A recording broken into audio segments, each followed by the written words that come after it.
Hi,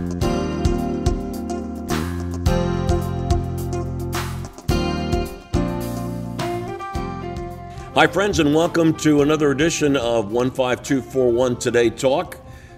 Jim Render and I on the stage at Upper St. Clair High School, and we have a great special guest with us today, District Judge Ron Arnoni, who is out of Brentwood. Were you a sports star at Brentwood, Ron? When you well, I wouldn't say a sports star, Lanny, but I did play football and baseball, and years later I played a little bit of ice hockey.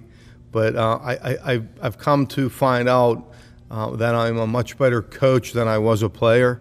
And in fact, my son was one heck of an athlete, is one heck of an athlete. He actually got to play in the minor leagues in baseball, and played at Cal U. Very formidable athlete, and that made me recognize how good I wasn't.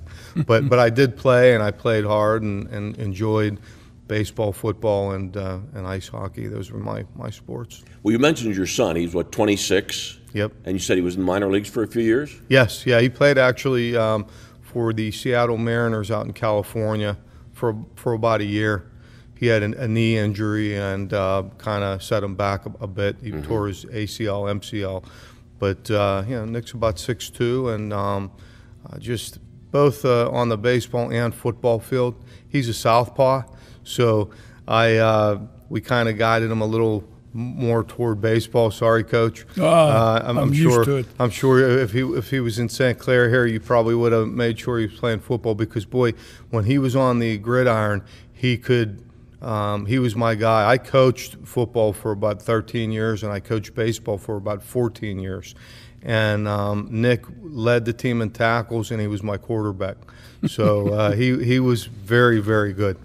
Let's not shortchange your daughter. She is 15. My daughter's 15, yes. Athletic individual? She is, yeah. She played soccer and softball and volleyball. She's really, and actually played golf last year, which made Dad happy, because I'm a big golfer. But yeah, Taylor, my daughter, is a good athlete, and she's going out for track this year.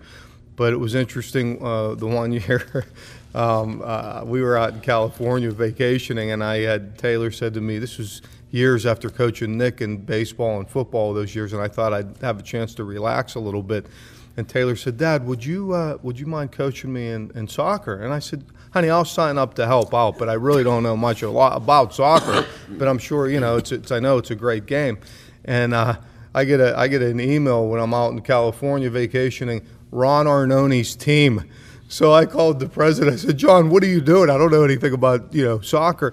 And he said, you've coached for years, you'll be fine. So here I am on YouTube and looking up all kind of different ways to coach soccer and what have you. But it ended up, we had a really fun year that year coaching a soccer team.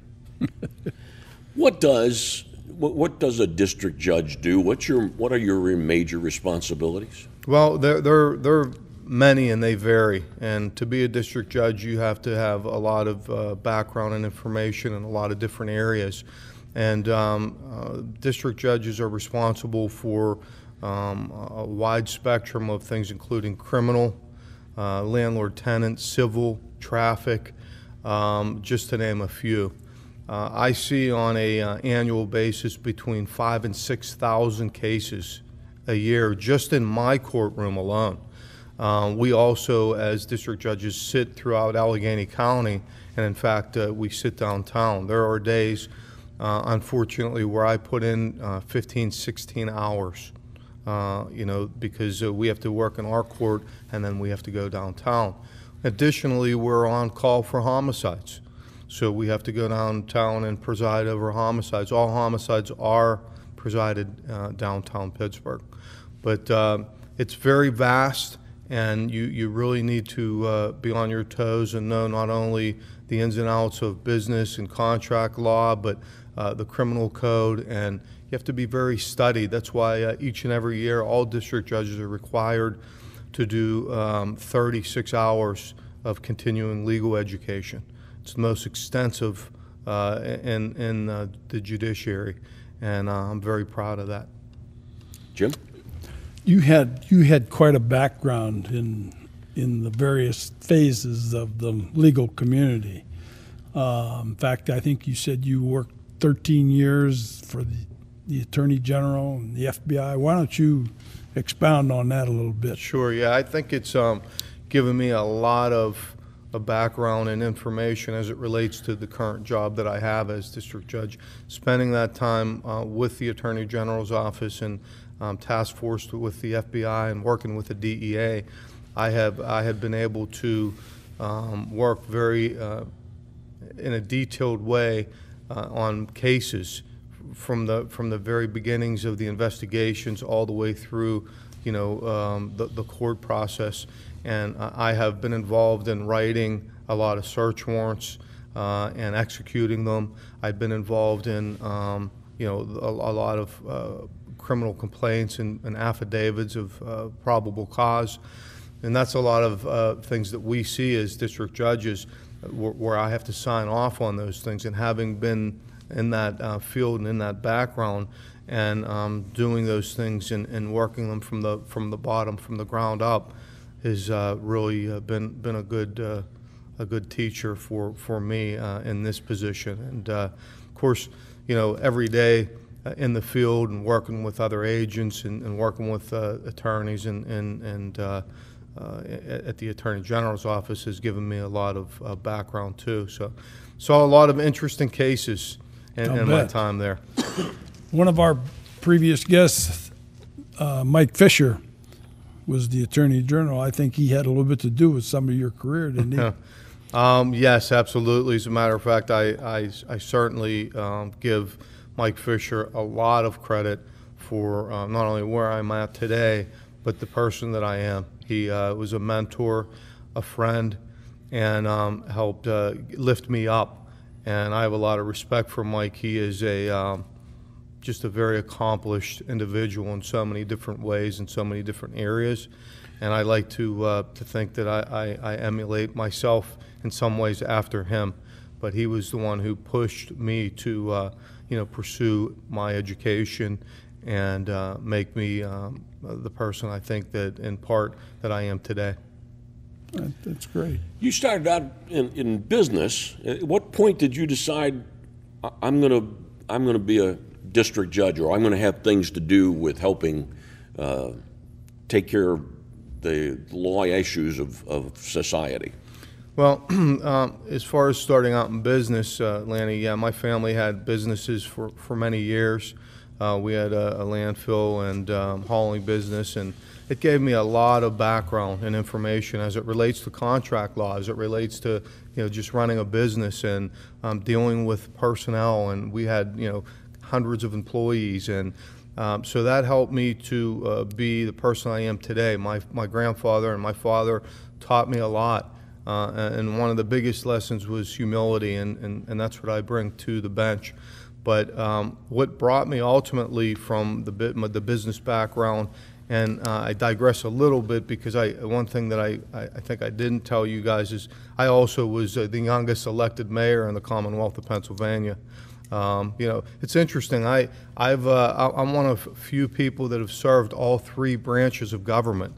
I've served the executive branch as a mayor, I've served the legislative branch as a councilman, and now the judicial branch as a judge. And there's not a whole lot of people that have done that. I think that I'm in select company. But getting back to the idea of how it brought me here, I was working at the Attorney General's office at the time, and the prior district judge, Rob Whita, who was a very dear friend of mine, he and I would have lunch occasionally and talk about different things.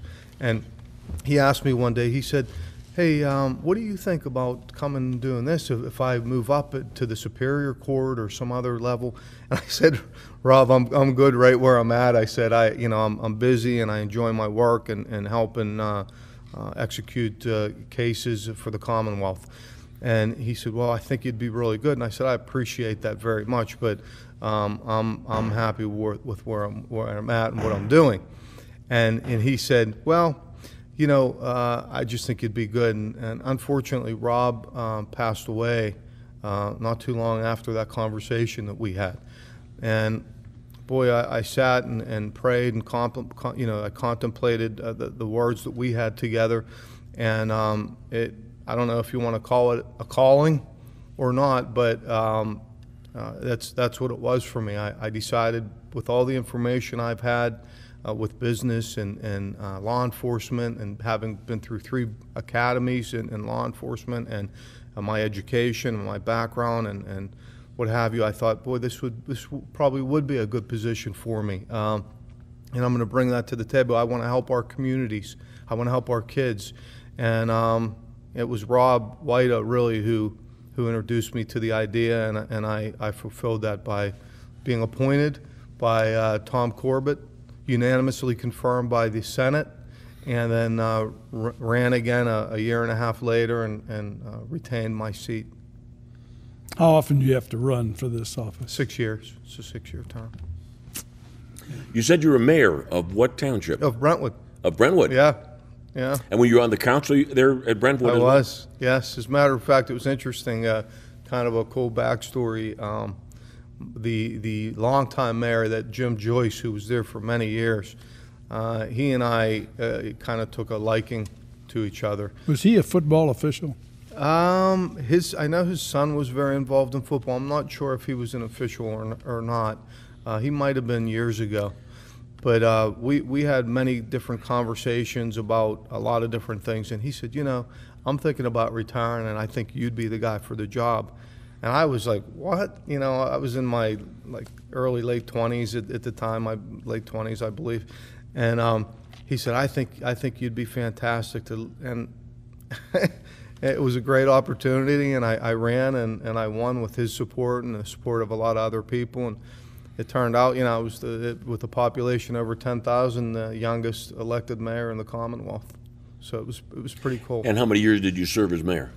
All told, council and mayor was about 10 years.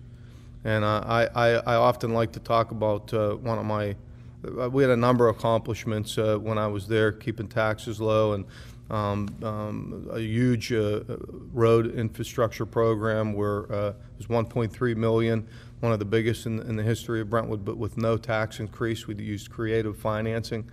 And in addition to that, my parting, if you will, gift to Brentwood was, I don't know if you guys are familiar, but the Brentwood Town Square, which is, there's a giant eagle and shopping and what have you.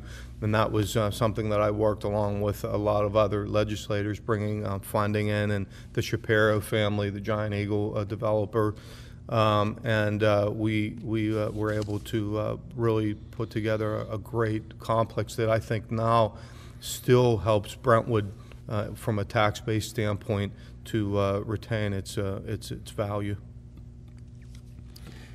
Let's talk about this for a moment, all right? Yes, absolutely. The program is called LEAD. LEAD, yes. And it stands for Leadership, Education, Accountability, Direction. Yes. What's this all about, and why is this so important to you? It's extremely important to me because I see what's going on behind the bench with our young people.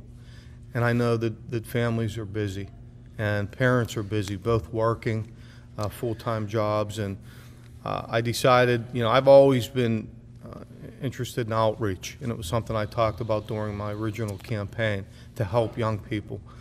And LEAD, which again stands for Leadership, Education, Accountability, and Direction, is a 3-tiered program dealing with drugs and alcohol, social media, and leadership. And I'm so proud of it. We've been doing it almost a year now, and we've been through about 12 or 13 different schools, including, of course, Upper St. Clair and Bethel Park. And I felt the need, I saw the void. And the model that we built out was interesting because we have a website.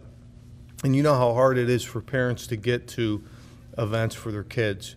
Well, this gives the ability to bring the program to them in the form of not only our website, but our LEAD manual that we put together that they can go in. It's a 60-page proprietary manual that we developed for parents specifically, that they can help teach their children and learn about all the ins and outs of drugs and alcohol, about social media, and about leadership. And I'm very proud of it. We do talk a lot about, because I know there's an affinity on both your parts about athletics. And we talk about how important it is to have your kids be involved, particularly in athletics. It builds discipline, it builds work ethic, and that's quite important. But our program is dynamic. Go try to hold the attention of 7th through 12th graders for 60 minutes. It's very difficult, but we do it. And I'm really proud of it. We've gotten so many accolades and testimonials from a number of different people, including political leaders, teachers. One teacher, 33-year veteran at South Park, called it the best program he's ever seen in his 33 years. I'm very proud of that. We build this program in and out on a monthly basis to keep it interesting. We'll change it. We were on the forefront of this whole vaping thing. We were on the forefront of it. We had this first came out. We recognized when the U.S. Surgeon General came out and called this an epidemic, and I was seeing it in my courtroom. I was seeing it day in and day out, what this vaping was doing, these e-cigarettes, and then we were way ahead of the curve, including the medical community, about what these vapes can do and how addictive they are. And you know, now all of a sudden, fast forward about a month ago, when everybody was coming out and they were talking about kids dying from it, and you know all the ins and outs of how unhealthy it is, and we updated our video to show that, but to say that hey, we were out in front of this, and we were out in front of a lot of things, and I would implore both of you gentlemen to come and see our program. I think you would find it extraordinarily informative. Both, and also something that will catch your attention. I know you both have children and grandchildren, and I think it would give you insight into the program. So we're proud of it. This program is delivered to schools at no charge, at no cost, because of our business sponsors, people that we're proud. These are leaders in our community, and they're leaders because they get out in front of a program like this. People like Cole Springs, and that's Brian Shanahan's a graduate of Upper St. Clair High School. He's one of my former players. He sure is, and a successful one. We had Duncan, who also the Ories, you know that family, and you know, Kevin was a heck of a baseball player, and Mike is a heck of a businessman, and also I know a very good athlete as well. Oh, and David Rourke. Who's a business guy. These are Rourke Automotive Group, White Deer Run, the building trades. We have labor involved with us, Greenbrier Treatment, and Gallagher Home Health, as well as BBL, which is a leasing company. Another big guy in this area of St. Clair, Buddy Beedling, who you guys may or may not know. But these are some of our sponsors. We have some community sponsors, but they're people that care about our community, and they saw the need for this within our kids. When you make these presentations, do you do them yourself, or do you have other speakers? Or that's a great question. A lot of people ask that, and they think, how do you find the time? I do. And I think it's important. My partner and myself do it together. We're like, you know, it's the back and forth that we're able to keep the kids' attention, and the dynamics of videos and things that we do in the program. But I do it myself, and I think it's important. The biggest component of our company was the build out. It was writing all the proprietary manual and getting people involved and building out our marketing aspect and contacts. That layman's work has been done. Now, when I go to a high school, when I go do the presentation, it's a couple hours of my time. Like I said, the biggest part was the build out, and we've done that already. Now all it is going up on stage for about an hour. Obviously, some of the transport, but you know, I'm able to fit it into my schedule. Usually, it's early morning. I'm usually I'm back on the bench at 10 or so, and able to see a full day of court. Now, if you said you made presentations here at Upper St. Clair and Bethel Park, now would there be a follow-up? I mean, do you do this every year, every 6 months? That's a great question, Jim. And as a matter of fact, we do. We like to see the whole school, 7th through 12th grade. And interestingly enough, when we first did a couple of our programs, we had talked to kids, to do a little bit of studying about what they thought, what they saw. We do surveys at each presentation, but we want to hear from them. And we were only going to do 7th through 11th grade. I'm not exactly sure why we decided to do that, but a young person came up to us, a freshman, and he said, these seniors, they're going to be going to college. And he said they need to see this stuff so they're prepared for college as well, because this kid was very dynamic. He said, some kids don't mature as quickly as others. And that made us say, let's do 7th through 12th. And we listen to the kids, and that's an important part, not only of obviously coaching, but of being a leader, is listening. And so, we do. We circle back, and we do all the grades, and we'll continue to do that. That was pretty insightful for a 9th grader, don't you think? The kids amaze me today of their insightfulness, and obviously he has a heck of a set of parents probably that maybe a great coach along the way, that gave him some sort of insight. But yeah, these kids are incredible. That's something. Yeah, it really is. They're wise beyond their years, and I don't know if it's the internet or just great tutelage from their peers or their certainly their parents. But kids really impress me today. They really do. Been my experience at Waynesburg too. When I've been down there teaching Waynesburg, I've been extremely impressed by the people that I've had a chance to mentor and learn. And as they're learning from me, I'm also learning from them. And you touched on that. You mentioned also about making sure that your presentation is able to hold the attention of these students. Is there a bottom line key as to what what it is that you're able to capture their attention and hold it for so long? Well, one of the things is we always want to keep it relevant. We always want to keep it up to date. And, the mantra, too, of our program is if we can save one kid's life, we're going to save hundreds of kids' lives by our program. And Lanny, you ask a great question. I think it's the way that Brad Kilmeyer and myself, Brad is a graduate of Upper St. Clair High School as well, and he's my business partner in this, and I'm real proud of him. He was a heck of a golfer and basketball player here at St. Clair. But, we surround ourselves with athletes because athletes are the ones who work hard. I always say if a kid comes to me and says they're a swimmer, I say, I know you're a disciplined young person, or a hockey player, and certainly football. But I was wondering if you were going to get the football. Well, come on, you know better. I'm not only a huge fan of yours and your legendary work on the fields and mentoring a lot of good, great young people, and I know a lot of people attribute their success to you. And that's. I didn't bring up football. No, I know that, but it's you and I have talked about that, and you know that I agree with that. But getting back to the dynamics of the program, we introduce videos. We actually have a guest speaker, who, by the way, Jim Render and Lanny Fratteri would be great guest speakers at one of our programs. But the guest speaker only speaks for about 3 or 4 minutes.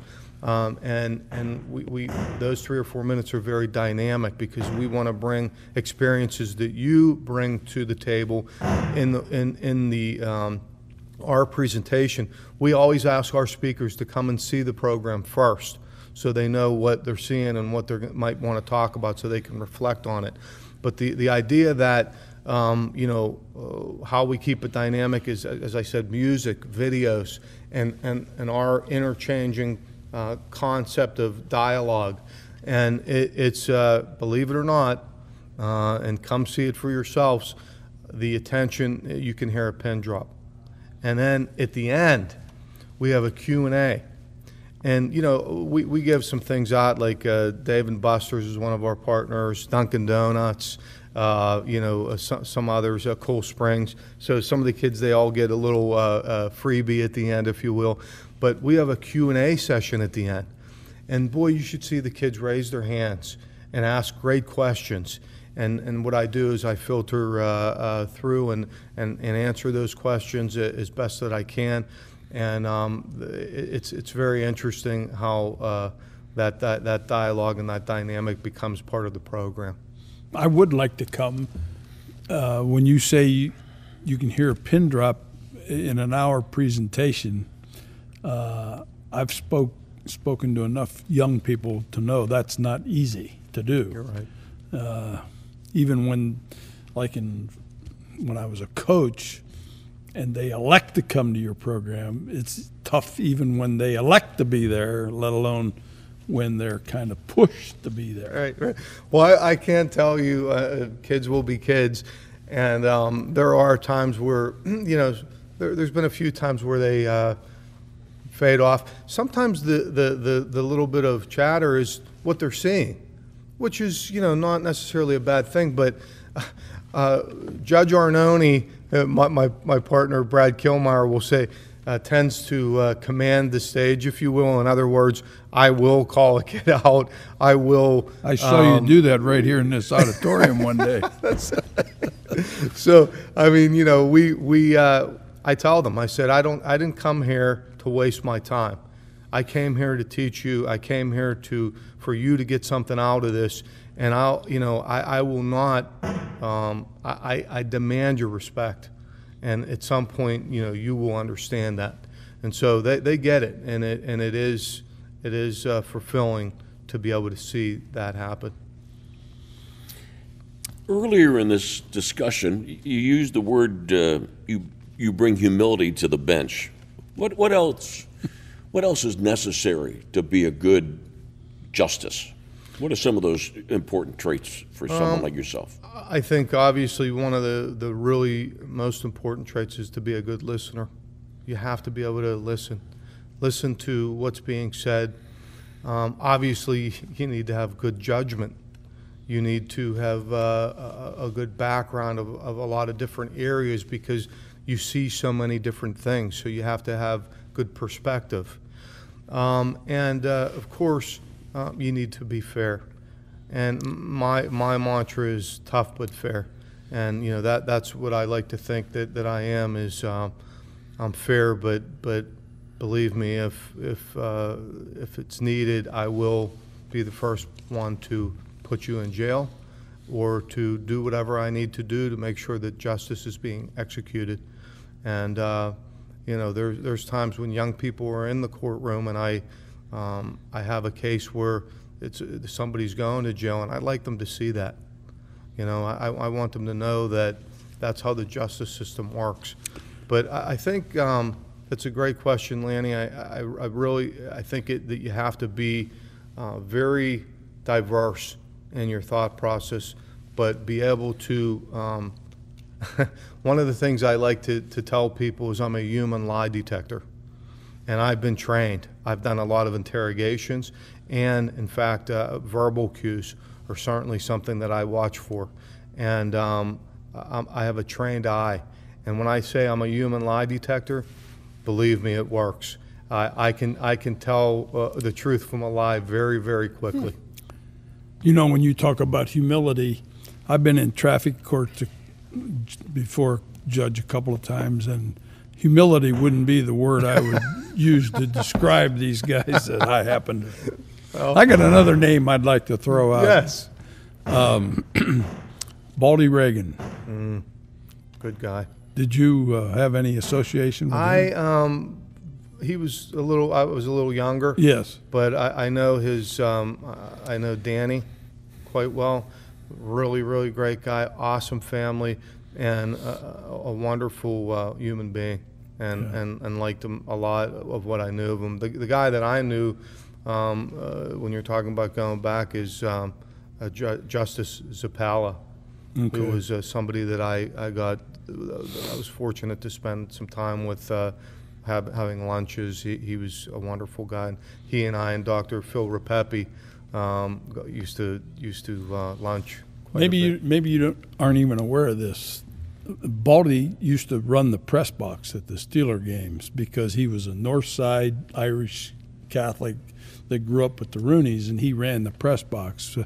So I was one of Baldy's boys for a while. I worked in the press box with spotting and stuff like that, and That's so cool. Talk about great tutelage. Yeah. He said to me one time, you know, we're trying to round up and see if we can find a nice car that would be worthy of driving out to Upper St. Clair to see you. You know, he. You know, it's funny. I get that a lot, and you know, people. Some of my colleagues, they'll say, "Oh, you live in St. Clair. You don't have any. You live in Beth." What people don't understand is the demographics are great, but we have so much business and we have the public transportation. So we get a lot of crime that's transient in our district, and unfortunately, that's a lot of the stuff that we have to deal with when people say, "You have 4,000 or 5,000 cases." One thing I do want to mention, because I'd be remiss with two great sports guys, is obviously our friend Steve Blass, and I know you were there, and as was I. What a great guy he is, and a great storyteller, and the great football we're seeing in the conference this year. St. Clair, Bethel, Peters, Moon, you know, all these local schools. Baldwin even, you know, was in the mix there for a minute. But some really, really great football, very competitive. I just want to say I've been to a number of games, and I was at the opening for St. Clair, and I've been on the sidelines for a number of Bethel games, and some really good football this year. I'm just really proud to say that the conference is. I knew when to retire. Absolutely. Judge, thanks very much for joining us. We really appreciate it. Good luck with this project as well, and this community. These communities are very fortunate that you're sitting where you're sitting. Thanks for joining us. Amen. Thank you so much. Thank you, Judge. God bless you guys. Thank you for joining us on 15241 Today Talk. Coordinating producer Linda Dudzinski, our producer director Glenn Ward. Thank you very much.